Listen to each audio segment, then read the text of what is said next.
In this Shadow of the Erdtree video, I'm going to be showing you my Dragonslayer build. This is a build that specializes and focuses in slaying dragons, but is also extremely effective against other bosses and enemies in the game, and uses the Dragon Hunter's Great Katana, which is one of the new weapon types, Great Katana.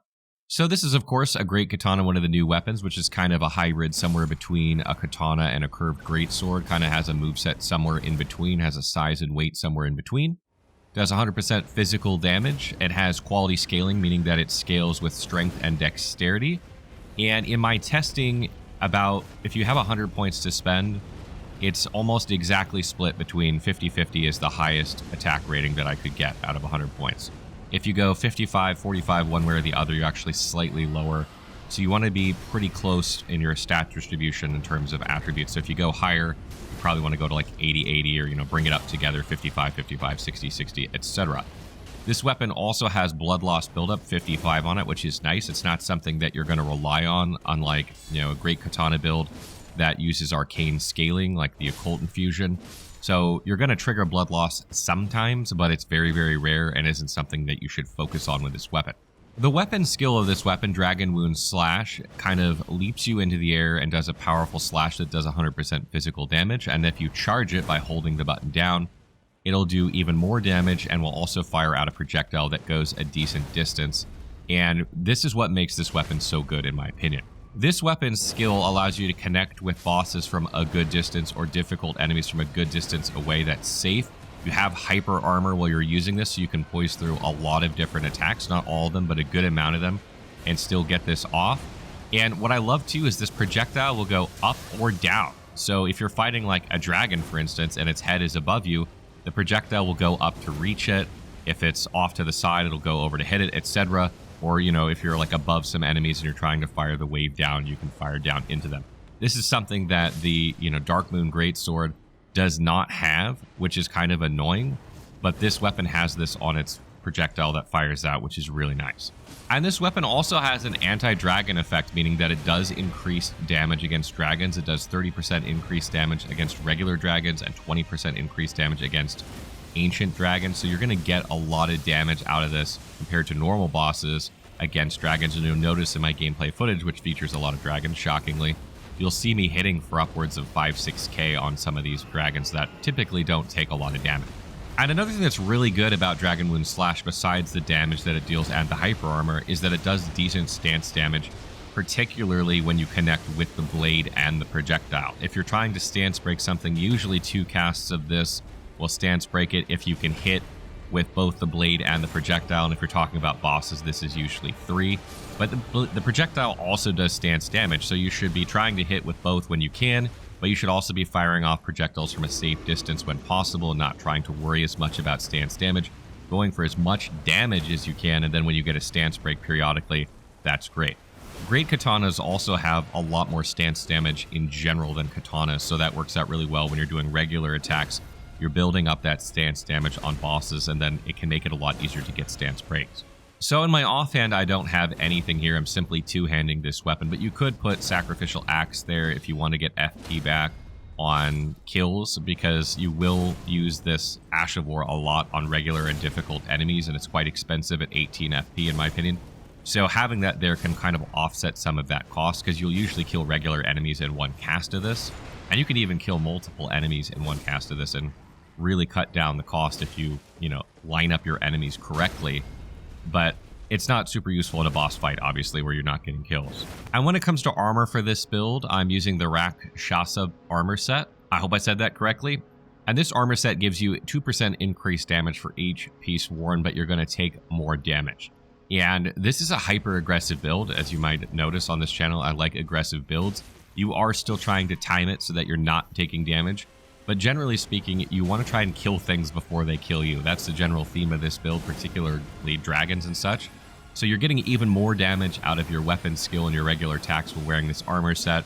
And the trade-off is that you're going to take more damage. So you've got to be a little bit more careful than you would normally. But I just find, particularly as you get higher in Erdtree fragments, that you really don't have a problem with this. And the vast majority of footage you're seeing is at +7 Erdtree fragment upgrades. And I think the Bale fight is at +12.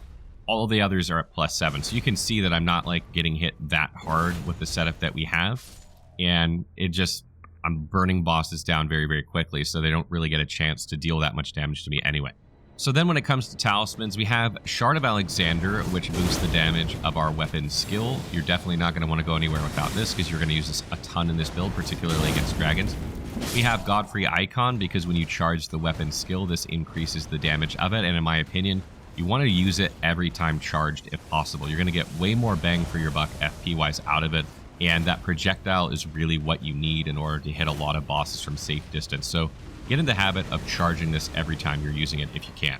I also have the two-handed talisman. We're two-handing this weapon. It won't boost the damage of our weapon skill, but it'll boost the damage of all of our other attacks, jump attacks, running attacks, regular attacks, heavy attacks, etc.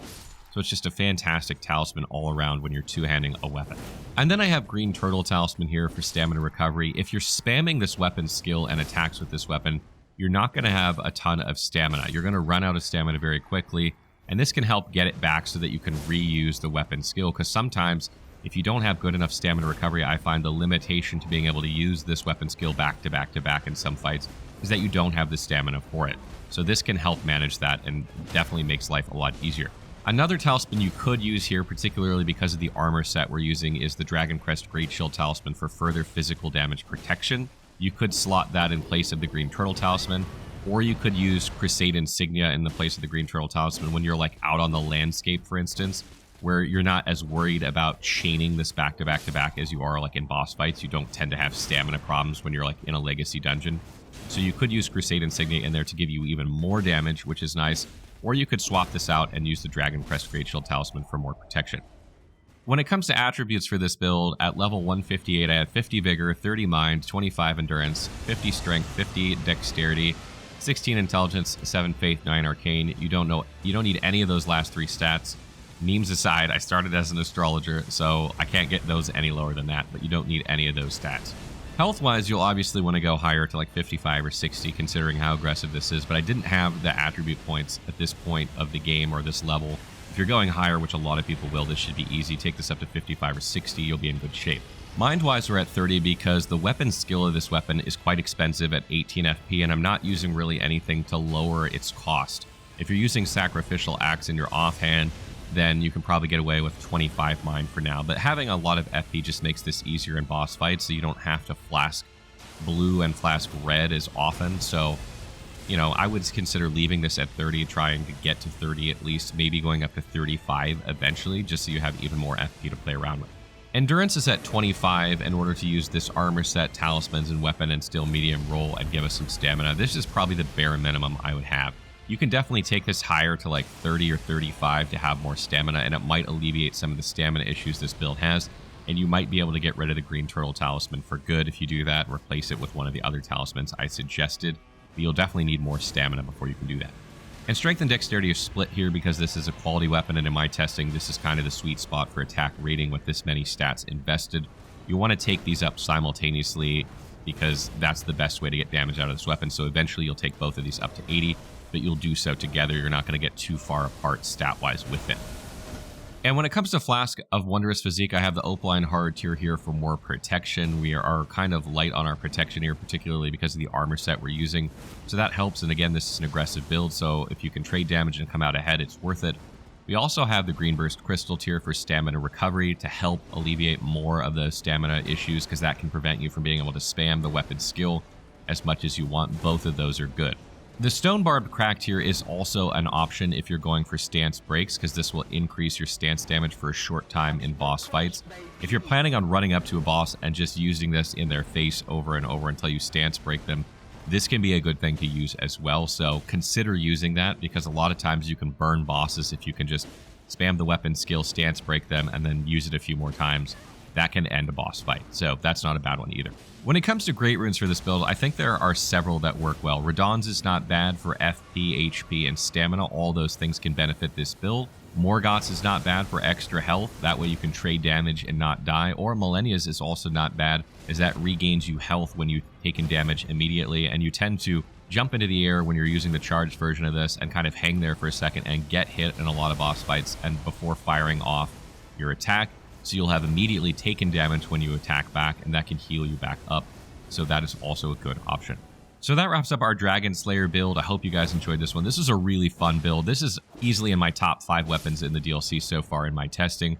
We are going to be doing a top 5 weapons video soon. You definitely will see this weapon on there. It is so good. If you're struggling with bosses in the DLC, highly recommend this weapon, particularly if you're having trouble with dragons. Definitely dynamite against them. As always, if you have further questions or you have tips for other players, please leave them in the comments and I will try and get to them as soon as I can.